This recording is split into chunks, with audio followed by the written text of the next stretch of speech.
Catacomb Kids is a platformer roguelike that I'm trying to make very roguelike in terms of platformer roguelikes. So you want to piss us all off, what you're saying? Yes, essentially. Gotcha. So a lot of times people say roguelike, and they sort of just, to me, it's like, oh, the indication is it's procedurally generated and there's permadeath, which is a big part of roguelikes, but to me it's not like the main part of roguelikes. To me, roguelikes are really about like the interaction between elements and also the fact that everything in the world follows the same rules. Okay. Like, to me, that's what it means to be a roguelike. And so it's like, what I'm trying to do is make it so that applies in my game, where the player is under the same rules as all the enemies, and everything, like, if something can happen to the player, it can happen to anything else.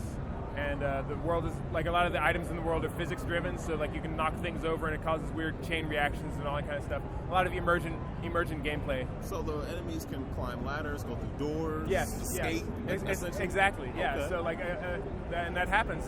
Sometimes an enemy will become, like, if they're low enough on health, they'll like run and get help from their friends, and if they can't find friends, they'll just leave the level, be like, peace out, I'll see you next floor. You know. Okay. Yeah. So you mentioned it's a roguelike, so there is permadeath, but what do you, outside of experience, what do you carry forward in the next run? Currently, there's, just experience. I am planning on adding a metagame progression, which will essentially probably be a currency that you'll be able to earn within runs that you can spend outside of runs to sort of unlock perhaps other game modes or sort of influence your next character and that sort of thing. Okay. So you can like sort of build up all these points and then spend them to like start with a really good character, but then you'll have to like reaccumulate that currency if you want to do that again, that sort of thing. So in terms of the hazards, are there things that will like almost kill you, like are there poisons, things like that just have a lingering effect that you can't do anything about? Are there antidotes? Yeah, actually. Like so there's definitely poison in the game. There are mushrooms that spew like poison gas that if you stay in it for too long, you become poisoned. Poison itself won't kill you, but it'll bring you to 1 HP. There are a lot of traps that'll just straight out just murder you, like crush traps. If you stand beneath them, you're done. You know.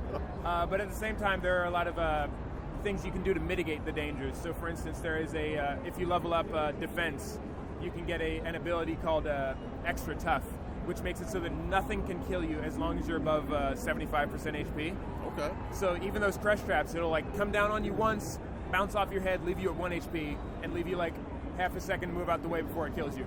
So if you have 1 HP, I'm assuming you have some health or something to keep people going, because having one is... Yeah, there are a lot of ways to restore health. You're on the cusp of death. Yeah. I mean, so there are spells, there are potions you can drink. Okay. I think one of the most reliable ways is eating things.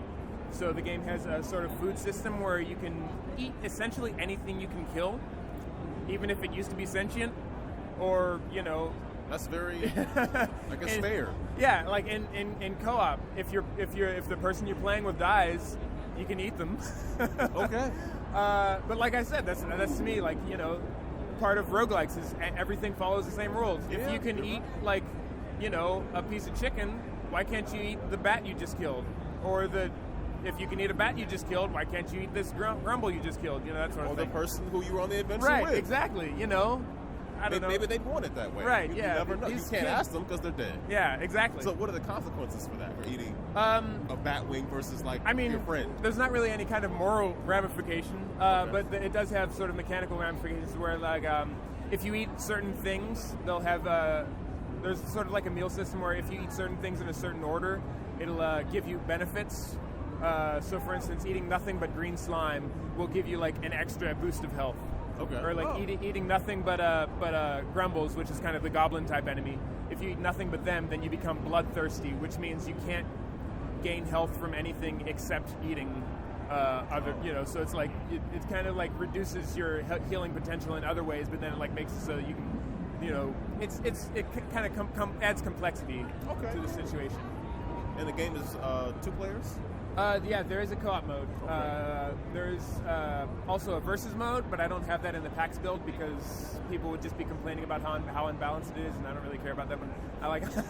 I'm being honest. I don't look. No, yeah, I mean, I won't deal with it. I honestly added the versus mode just on a whim, and so it's in there. That's how GoldenEye. That's how they did it. If people want to play it, they can play it. But I'm really looking for feedback on the single player experience and the co-op experience. Okay, gotcha. When are you looking to release Catacomb Kids? So Catacomb Kids is currently available on Steam in early access. Okay. I'm just working on it till it's done.